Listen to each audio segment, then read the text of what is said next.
Tengan todos muy buenos días. Hoy es lunes 11. Como todos los días, le doy gracias a Dios porque estoy con todos ustedes, me permite estar con todos ustedes. A ustedes gracias siempre por la sintonía con la que apoyan el programa. Una bendición temprana. Dios los bendiga a todos y con la bendición comenzamos el programa el día de hoy. Bueno, ayer se hicieron las elecciones primarias de la Mesa de la Unidad Democrática. Aun cuando todavía existen eh, algunos estados por definir, estimo que en el transcurso de la mañana se darán resultados como en el caso del Zulia, que está altamente disputado desde el punto de vista de lo estrecho que es ese margen entre el candidato de Primero Justicia y de Un Nuevo Tiempo. Pero en líneas generales, en el resto del país ya existe una clara identificación de quiénes son los que han resultado ganadores en este proceso. Vale decir, la Mesa de la Unidad Democrática ya cuenta con candidatos unitarios. Ya cuenta con candidatos unitarios.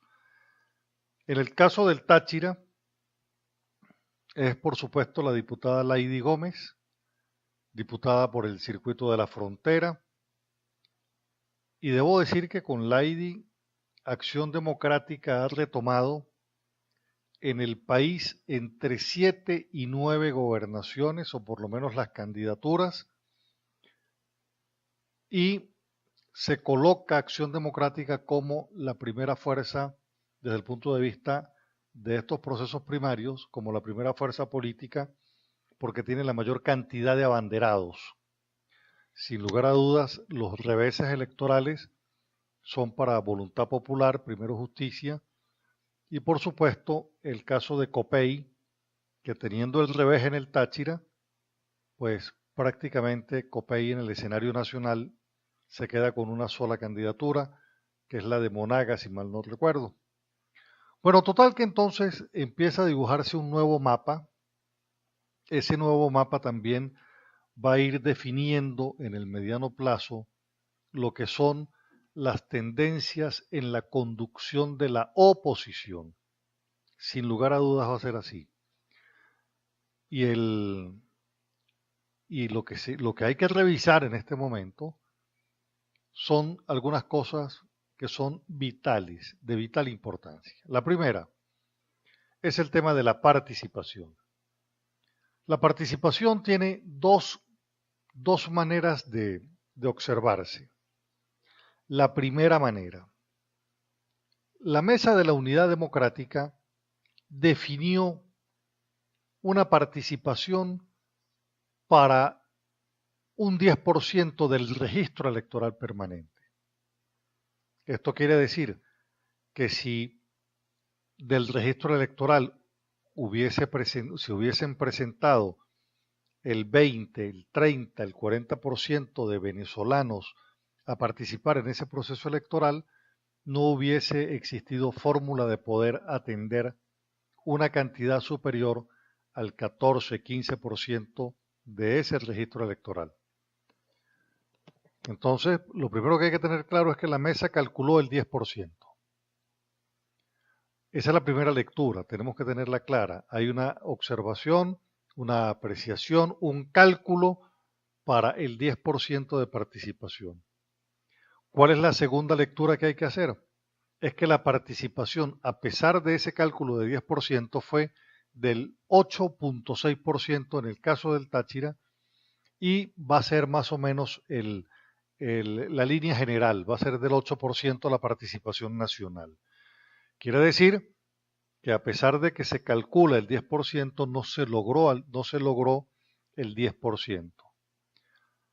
Quiere decir en consecuencia que esa lectura hay que revisarla desde el punto de vista, uno, de la transparencia de los mensajes políticos de los dirigentes de oposición en relación a los objetivos de la lucha política y su resultado. Vale decir, la sociedad venezolana no puede seguir descarrilada desde el punto de vista de estar en una acción política sin destino como consecuencia de que sus dirigentes en un momento determinado cambian de objetivo sin que exista una correspondiente línea de inserción social. Por un lado, vale decir, el planteamiento político de aquí en adelante, aun cuando ya existen candidatos unitarios, hay que empezar a legitimar el discurso político. Hay un mecanismo que hace que estos dirigentes que son hoy candidatos tengan una presentación legítima, vale decir, fueron electos, pero ahora hay que legitimar un discurso político para poder avanzar, si hay elecciones, para poder avanzar en un planteamiento que recupere el nivel de participación de la sociedad en este proceso. Fíjense que a pesar de la inmensa campaña que se hizo desde el lado de la Mesa de la Unidad, en el sentido de decir que Maduro necesitaba un triunfo con la abstención, y sin embargo el nivel de participación fue del 8% de uno calculado en el 10%. Pero quiere decir que hay una inmensa cantidad de personas que efectivamente no iban a participar en el proceso de la consulta. Y es precisamente por eso que la mesa calcula el 10%. Calculó una participación del 10%, sabiendo entonces que el 90% no iba a participar. De cara a los nuevos retos, pues tiene que tener claro que hay escollos de carácter político que tienen que superar. Porque no se puede tener un discurso ambivalente o contradictorio. El venezolano tiene que tener claro de qué se le está hablando y cómo se le está hablando, para poder entonces elaborar el discurso que tenga que ver o que tiene que ver con ese 90% que no participó y que ha podido eventualmente participar un número mayor al que participó. Esa es la otra lectura que tienen que darle los partidos, que tienen que darle los candidatos, los electos ahora, cómo hacer para que esa participación, esa falta de participación, la pueda recoger en el nuevo discurso político que tengo que formular. Ahora bien, tenemos otro elemento en la oposición, es que se está conformando una alianza orgánica que tiene que ver con una tercera vía, una tercera alternativa que se está conformando en el país. Una alternativa que está liderando María Corina Machado. Lo que llaman una alianza ciudadana, cuyo propósito es tener por norte el resultado y el mandamiento del 16 de julio, cuando se hizo la consulta popular. Entonces, ya aquí estamos hablando de que hay una oposición formalmente dividida. Una que no va a participar en elecciones, otra que sí va a participar en elecciones. Una oposición que está sometida de alguna manera un poco al dictamen forzoso y obligado que convoca a la Asamblea Nacional Constituyente, y otra oposición que lo va a desconocer de forma frontal al no participar en los procesos electorales y seguir insistiendo en el desconocimiento de la Asamblea Constituyente por lo ilegal e inconstitucional que resulta su propia convocatoria. Pero también es importante destacar que el resultado desde el punto de vista de la primaria, desde el punto de vista de lo que tiene que ver con partidos, hay una reflexión que tienen que hacer algunos partidos en particular. El caso, por ejemplo, el caso de Primero Justicia y Voluntad Popular como expresiones de los partidos más nuevos, a pesar de que han obtenido candidaturas, no han logrado lo que antes pudieron haber logrado, vale decir, copar la escena del liderazgo político de la oposición. Y eso los invita, por cierto, entonces a establecer una reflexión, una autocrítica sobre lo que están, sobre cómo han venido operando. El caso de Voluntad Popular en el caso del Táchira es desastroso, porque en todo el Táchira no lograron sino 4.000 y algo de votos. Vale decir, es un resultado dramático para un partido que ha tenido de alcalde a Daniel Ceballos, que está preso, pero con una pésima gestión en la alcaldía municipal. Y entonces esas formas, esas fórmulas personalistas tienen que acabarse en política, y esta es parte de esa enseñanza. Esta es parte de esa enseñanza. Se va reduciendo el espacio de los partidos, se va reduciendo a 4 partidos, 5 partidos máximo, con liderazgo ya cierto, y eso pues va a indicar una nueva discusión sobre la línea política que hay que seguir. Está todavía en espera la decisión del caso de Nuevo Tiempo en el Zulia, pero fíjese usted lo curioso. En Lara gana Henry Falcón, a pesar de la crítica, del cuestionamiento de las personas que están cercanas al gobierno o han tenido cercanas, no han tenido identidad con planteamientos del gobierno. La otra oposición, un poco más radical, como la de Voluntad Popular, con Luis Florido, quien entiendo tampoco era el mejor candidato, no logra ganarle a Henry Falcón, quien le gana a Luis Florido y a Voluntad Popular por amplio margen. Pero si Nuevo Tiempo pierde la candidatura del Zulia, Nuevo Tiempo empieza a desaparecer como un factor político. Entiendo también por la crítica que la sociedad ha venido haciendo de cómo sus dirigentes han venido llevando adelante la política frente al gobierno. Vale decir, Manuel Rosales ha coincidido más con el gobierno que lo que ha enfrentado al gobierno. Entonces, estamos en presencia de nuevos espacios, un nuevo proceso de redefinición, que por demás a mí me parece bastante interesante. Yo diría incluso que el nuevo planteamiento político que tienen que hacer hoy los actuales candidatos a las gobernaciones es levantar la bandera del federalismo, la bandera de la autonomía regional, utilizar la propuesta de descentralización como un proceso para lograr la autonomía de los estados, y sobre ello hacer una importante discusión como oferta para generar una discusión frente a una Asamblea Nacional que quiere imponer un modelo. Hay que presentarle otro modelo. A mí me parece por demás interesante el hecho de que Acción Democrática logre ganar 8 o 9 candidaturas, porque Acción Democrática es un partido socialdemócrata de centro izquierda, y esto quiere decir que frente a la disminución orgánica de Primero Justicia, hay un sector de centro izquierda que se levanta en el país frente a la izquierda radical con perfil propio. Y eso puede ser interesante para hacer el debate desde el lado del socialismo democrático versus el socialismo que no evolucionó, y agarrar ese debate y plantearlo a nivel del país.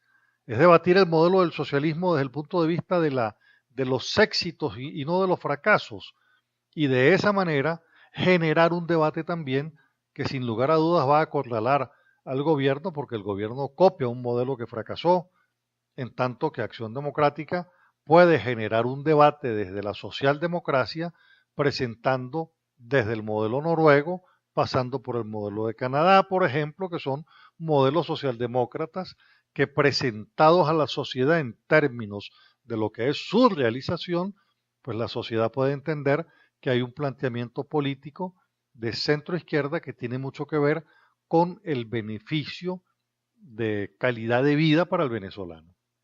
Entonces, ese aspecto también me parece altamente interesante. Me parece, sin lugar a dudas, altamente interesante. Fíjese que estoy hablando de lo que significa para el debate político, porque aquí no solamente es el tema de la salida, aquí es también levantar un debate político, retomar, y ese sí es un espacio que es indispensable recuperar desde el punto de vista de la esencia política, es el espacio de la izquierda, ese espacio de la izquierda hay que recuperarlo. Y Acción Democrática entonces ahí como partido de centro izquierda tiene entonces una tarea por hacer, porque cuando se le va reduciendo el espacio a los demás, en este caso al gobierno, entonces el gobierno va quedando ya no como una expresión de izquierda que antes Chávez la copó en su totalidad, sino que ahora entonces va quedando como un grupo totalitario de izquierda radical, marxista, y aquí entonces retomo otro planteamiento que hay que empezar a hacer, es la denuncia del marxismo cubano, venezolano y de las FARC como un problema regional y ya no como un problema de Venezuela, desde donde se sostiene esa triangulación. El objetivo, Colombia.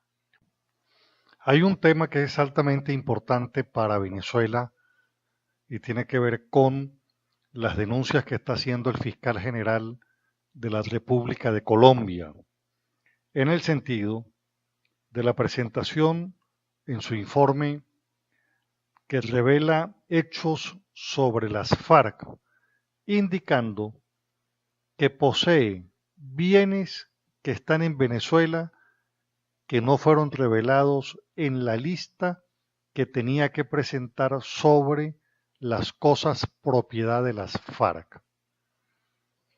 Estamos hablando por demás de denuncias que se hacen acompañar también de otras que indican que la mitad de las armas de las FARC estarían en territorio venezolano y por demás que la mitad de los integrantes de las FARC tampoco se acogieron al proceso de paz en Colombia y que están siendo una suerte así como la garantía de la Fuerza Armada en armas de las FARC en Colombia, pero desde el lado venezolano.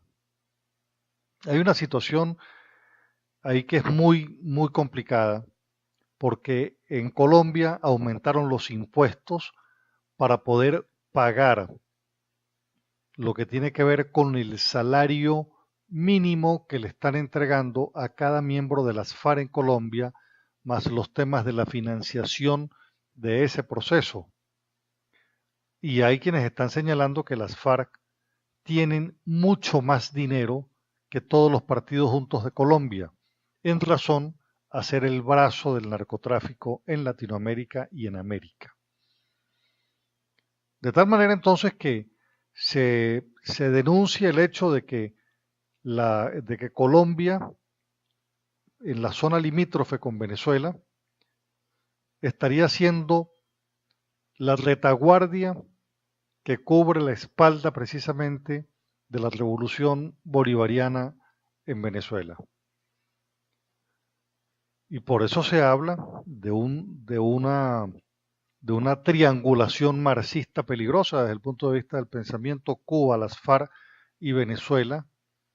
Y llama la atención entonces también el hecho de que hoy empieza una gira Benjamín Netanyahu del Estado de Israel por Latinoamérica y empieza su gira hoy en Argentina. Va después Benjamín Netanyahu a Colombia a renovar los acuerdos, las alianzas que Israel ha tenido en Colombia, en Argentina, y eso pues por supuesto de cara a su visita a Naciones Unidas. Pero es la primera vez que el primer ministro de Israel visita Latinoamérica, pero la visita en el marco de una expansión denunciada de Hezbollah en Latinoamérica, y precisamente va tocando países a donde existen este tipo de problemas, más el crecimiento de Rusia y China en Latinoamérica. Entonces Israel empieza con una diplomacia directa también a encarar esa expansión que se evidencia en Latinoamérica, de la cual nosotros no podemos ser unas personas que no nos damos por enterado de lo que está pasando, no, todo lo contrario. Nosotros frente a esto tenemos que tener unas definiciones claras de cuál es nuestro pensamiento y nuestra cultura occidental, cuáles son nuestros valores que como sociedad nos alimentan, nuestros valores religiosos, espirituales, para no dejar que esa influencia que se viene ejerciendo a través de la ultraizquierda pueda ir permeando nuestra sociedad, nuestra cultura y nuestros intereses, como ha venido pasando con el caso del PSUV, que terminó entonces convertido en una alianza, en un pensamiento político cuya alianza es de elementos de política exterior que no son o no nos interesan a los venezolanos porque traen o ponen a Venezuela en el centro de una disputa que no le corresponde por naturaleza ni por idiosincrasia a Venezuela, sino que traen a Venezuela la discusión de los intereses internacionales de Irán para Venezuela. Y ahí nosotros tenemos que tener clara conciencia de nuestra participación como sociedad. Hoy más que nunca, la sociedad venezolana necesita tener una claridad y una cultura política, porque somos el epicentro hoy de un problema ya regional donde Venezuela forma parte de esa discusión como consecuencia de que el gobierno ha utilizado a Venezuela para desplazar los intereses internacionales, en este caso de Irán hacia Venezuela, de Cuba hacia Venezuela, y por supuesto la expansión que desde Venezuela se hace en el objetivo político, como lo comentaba en el segmento anterior, el objetivo político del castrocomunismo, que es Colombia. Y esa triangulación Cuba, Venezuela y Colombia, si se consolida, entonces operará como un bloque regional en la búsqueda de la identidad y perfeccionamiento de un bloque territorial. Hay una denuncia, y ayer veíamos unas fotos, a donde Maduro se desplaza, es en un avión de Cubana de Aviación con las siglas de Venezuela, y entonces nadie da explicaciones desde el punto de vista de los temas de la nacionalidad y el nacionalismo, porque hay un proceso de internacionalización de este elemento para ir cubriendo el tema de la regionalización socialista, vale decir, ir rompiendo las barreras que antes se tenían desde el punto de vista de las identidades de nacionalidad para ir avanzando en un socialismo mucho más globalizante, que fue lo que nos pasó precisamente con Chávez y el caso de Guyana, que en la zona de reclamación, como el gobierno guyanés era socialista, entonces Chávez pensó que era una cosa entre panas y le permitió a Guyana derechos sobre la zona de reclamación donde encontraron petróleo. Hoy están extrayendo petróleo y Venezuela no ha podido parar esa extracción de petróleo, aun cuando el gobierno de Guyana ya no es socialista. Entonces, esta triangulación, si se logra consolidar, va detrás es de montar regionalmente una suerte de países socialistas, pero rompiendo barreras e integrándolas. Bueno, mañana les voy a presentar un informe mucho más claro del resultado de las elecciones primarias. Les voy a presentar una declaración de objetivos que también tiene María Corina Machado en esta nueva alianza ciudadana que pretende presentarle a los venezolanos, y vamos a ver mañana también un tema de la política regional de Venezuela en la región, en el marco de la región americana, que interesa también desde el punto de vista de la visita de Netanyahu con otros elementos que les voy a presentar. Llegamos a la parte final del programa, espero les haya gustado. Mi teléfono es el de siempre, 0424-724-4318. Sígame por favor en Twitter, @Carlos Casanova, en Facebook Carlos Casanova. Este programa en el canal YouTube Un Día Más. Me despido con el siguiente pensamiento. No soy producto de mis circunstancias, soy producto de mis decisiones. Que tengan un excelente día y una mejor semana. Muchísimas gracias. Dios los bendiga. Regáleme usted a mí también su bendición. Gracias.